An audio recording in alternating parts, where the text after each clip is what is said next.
Damar Hamlin. He is still in critical condition. He collapsed on the field last night. It was the most disturbing thing I've ever seen in a football game. Dad, what did you think of what happened to Damar? Well, I'm still coughing a lot. I'm gonna go a little soft today. I was home alone, and I was watching, and when he went down, I started to cry. I just felt, and here's the thing, Iggy, I never had heard of him. Yeah. I didn't know who he was, but the way he went down, it was so stark, tragic. And a lot of you know that Iggy and I have endured a tragedy last year. My wife, Iggy's mom, died. And this poor boy is intubated, and my wife was intubated and wasn't able to get past it. And it brought up all those feelings in me. And I wrote a tweet saying that I felt so sorry and I was on the verge of tears. If you feel the same way, tell me and why. And what I meant was, I'm trying to make sense of my own feelings. My feelings are all over the place these days. And I wanted to give people a chance to express what they felt. Some people thought I was being insensitive. I hope I wasn't. My heart goes out to that young man and his family. And I do want to say, there was a report they told the players to go out on the field and play in 5 minutes. I don't know that was accurate. Troy Vincent, who's with the league, said that that's not true. So I don't know. I hope not. Not. Because, that was not a time for fun and games. It was a time for grief and reverence for life. And I was very touched by how the players acted. They were so serious, and the coaches embraced, the opposing coaches, opposing quarterbacks embraced, meaning this is I'm sorry, people.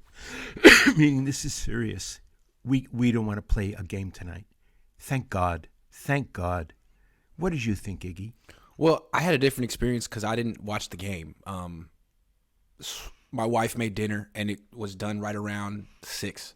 So I was going to watch the second half.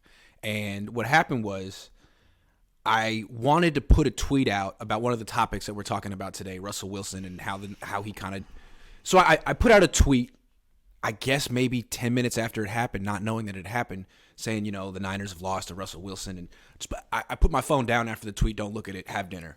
Half hour later, things are winding down. I pick up my phone to sneak a look at it, and just a lot of people are like, what the hell are you talking about? Go screw yourself. What? I was like, whoa, what happened? So then I figured out what happened, and then I was like, oh my God, I have to go back and retroactively watch someone. I mean, it was more traumatic if you watched it live, but it was tough to go searching for the video and then watch it, and then have the emotions after the fact. And it was really disturbing. I don't like watching injuries at all. Just the way he stood up and went back down was really, really upsetting. Yeah, I've never seen anything like that. Yeah. It was I think the whole football watching world is really, really upset, shaken up right now. And the other thing it reminds us is a lot of times everybody, fans, reporters, you and I, are insensitive. And we got to remind ourselves that these are young men. Yeah. They have a mommy. They have siblings. They have best friends. They have girlfriends. And there's a lot at stake for them, especially in football. And they're also just like us. Yeah. They're just like us. Yeah. In ways they aren't like us, but in a lot of ways they're just like us. And that moment brought it all home. And, it's funny. You could look at life two ways. You could look at it as comic, because life is comic, or tragic. In my old age, I look at it as tragic. A lot of my friends are dying. My wife died. I'm going to die. And I looked at that young man lying there, and I was crying. Tragedy has taken over for me. I think finally, the final word is it's a tragic experience. Love it while you can. The comedies comic plays typically end with a marriage, right? Right. Well, that's not the end of life. No. The No. end of life is the end with a death. Right. Now, So- I hope this young man doesn't die. He's breathing through a tube, which means he's not breathing on his own. We went through this with Mom, and it's so hard to look at. Yeah. And it's really a boundary. Can they get off the tube? And Mom couldn't. And I just pray that this young man can. And I know his mom is there with him in the hospital. And I know my heart goes out to you, Mom. I know how you must be feeling. God knows I sat at a bed like that for a long time. Yeah, and for people watching, we don't really know what the injury is. There's a lot of speculation online, but we haven't been told what the injury is, and Right. I don't know his update, his status right now, other than I think he's still in critical condition. So we'll find out. And this is really going to hang over the whole league. I mean, no one's going to be talking about the games as much this weekend. This is a huge thing that's happened to the league. It just is. It's huge. I mean, I feel like this has happened before in other sports, and maybe like boxing fans have experienced this before, but football, this feels like, at least for my generation, totally new. Yeah. I've dealt with it in boxing. There's going to be people come out and say that they should ban football. That's a whole other discussion. Already the far left New York Times had a columnist today saying he's not going to watch football anymore. Good, don't watch football anymore. I like football. I'm so sorry that this happened, but I'm not sure that means we shouldn't play football anymore. That's a very, very big question.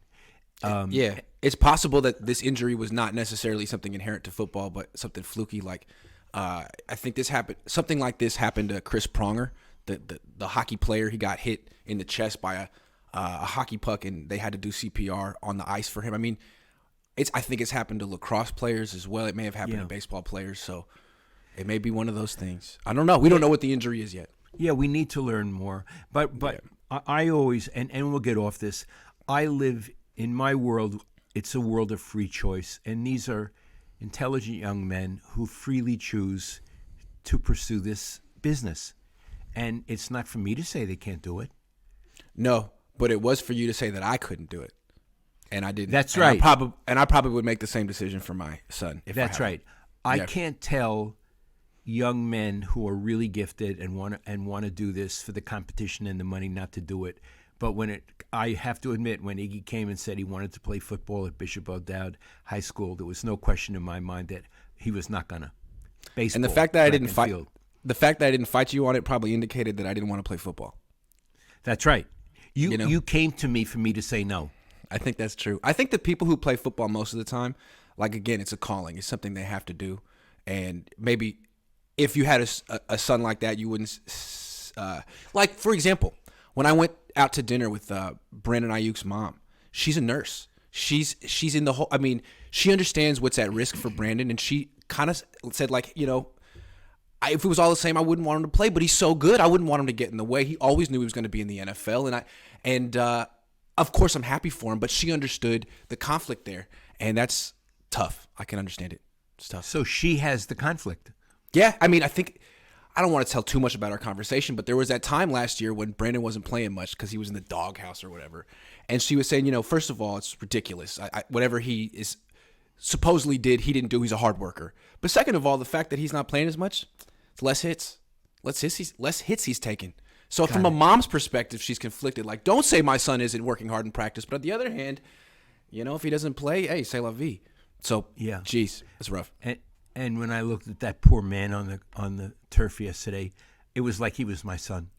Yeah. I had tears in my eyes like he was my son. And I was so touched by not only how Buffalo reacted, but how Cincinnati reacted. Mm-hmm. The players, these players, a lot of them are friends. They have the same agents. They played against each other in college. They don't hate each other. No. They're playing against each other, but they all came together. Now, I'm going to say something. The moment was awesome. It was awe-inspiring. Right. We've degenerated the word awesome. You order a hamburger and someone says, "Oh, that's awesome." What we saw last night was awesome. It was awe-inspiring. Yeah. takes your breath away. You don't have words for it. It was All you awful. can It was do is- also awful. It was awful. You put was your hand awful. across your mouth, Yeah. and then you say, "Oh God, please let this be okay," and let there be a God who can let this be okay. Right. And I'm praying for the young man. I have to tell you, for Hamlin, I hope he's able to get off the tube. I hope he makes a recovery. I hope he can play football again. But that's hardly the point. If he can play football, he has to be able to get out of that bed. So he was a 6th-round pick, second year player, starter now on a great defense in Buffalo. But he's not really, I mean, I never heard of him either. But apparently he had set up some GoFundMe. People can correct me if I got the details wrong. A GoFundMe for like a toy drive for, a charity for children. And his goal was to reach $2,500. After this happened, somehow it got publicized that he had this. It's up to $4 million right now. God love people. Yeah. It's interesting. People sometimes so do the right thing. Yeah. Yeah. Sometimes it's amazing. So This do is the one of right those things. thing. And Yeah. it's funny. A lot of people say sports is trivial, and I don't know what is or not. But that tragedy Right. brought the country together. Yeah, it did. And it brought the country together, and I'm still a little, I can't explain why, but I have the feeling as well. Right. It brought me together with people probably in Indianapolis. I don't even Right. know. But there was some, sorry guys, something about it.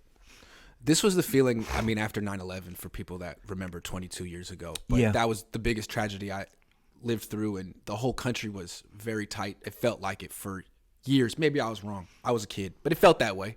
For at least for today, we feel like a united country in a way that we haven't in a long time because, I don't know. So I agree with you. Encouraging.